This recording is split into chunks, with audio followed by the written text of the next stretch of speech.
So looking at December 22 here, we can see that price did a reversal yesterday and we're at all-time highs, that being the all-time high. Today we're making a reversal profile, or it could be an expansion, but if we look at other pairs, pound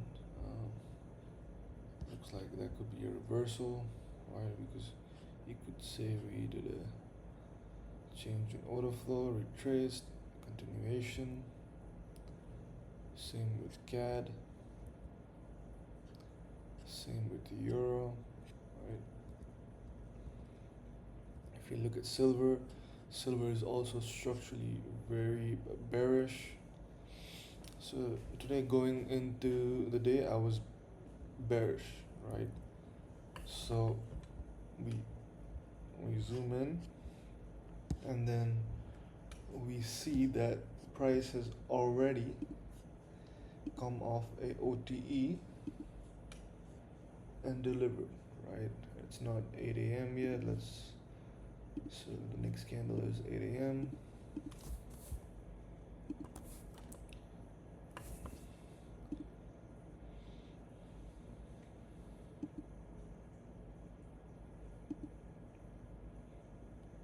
We can also see that this is OTE, and during live price action, I was willing to take a long here if we were in a if we had a bullish expansion bias, right? Because pound hasn't made any failure swing on this. Pound hasn't made any failure swing, and pound is more bullish. I mean, gold pound is more bullish. We came off a OTE, retraced to the 50%. So on this 8 a.m. and 10-minute candle, I was considering taking a long, right, and targeting these highs. But the reason I didn't want to take this long, let's say here, to of course there, right. The reason I didn't want to take this long was because of course, it was because I had a bearish reversal bias, and I knew that at the very least we were targeting this 1 hour fair value gap, right? But I also knew that there was a potential where we come up here and then reverse, so it might hit take profit. But I knew that that wasn't the main trade I wanted to take for the day, so I didn't end up taking that. And then we go forward.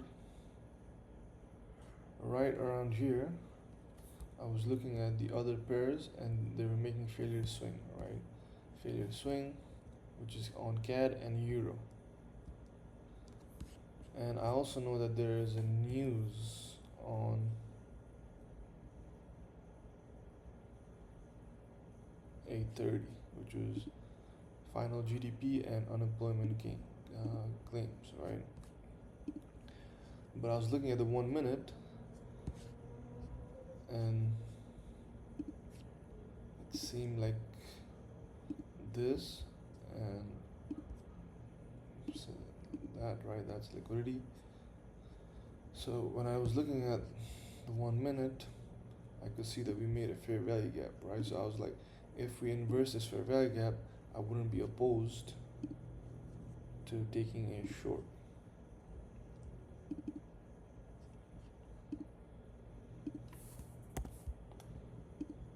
But I also knew that we were way close to news, so I didn't want to short before news and get wicked out, right? So we wait. I was seeing the price inverse the fair value gap in a really nice way, right?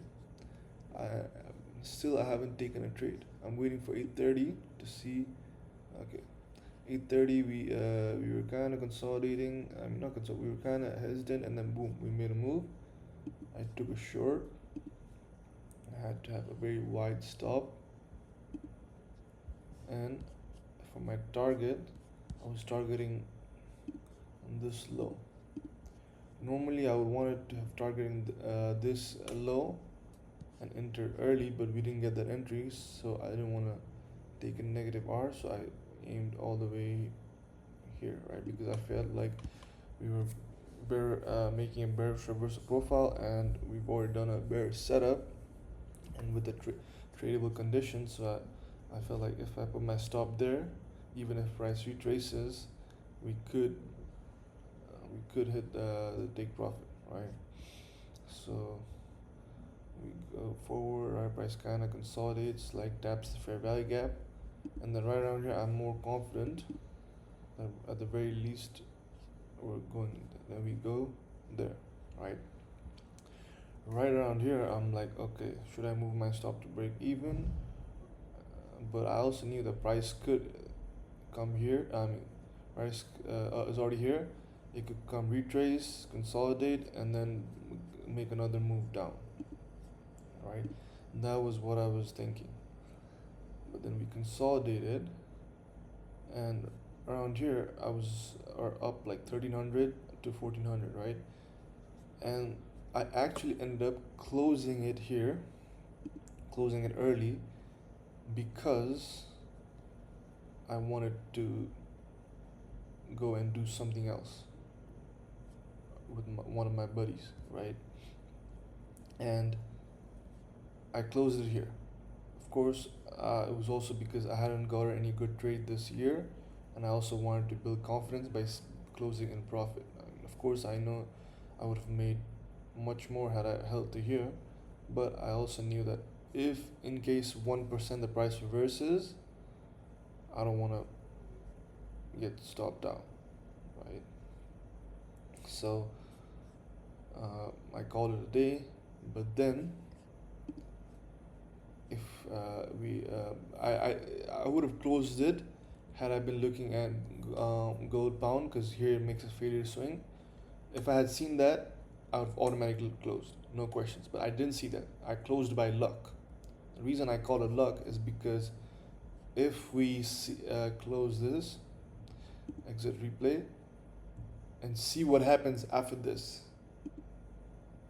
price literally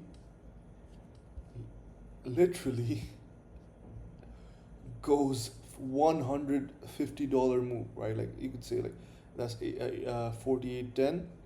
Right now it's like 48.9, $150 move. So basically that was the luckiest exit ever, because had I not exited there, I would have gotten stopped out, because I would have put my stop loss. I wouldn't have removed my stop loss. I would have got stopped out there, and I might have taken a entry short here, because pound is kind of showing weakness, and there was failure swing with euro, right?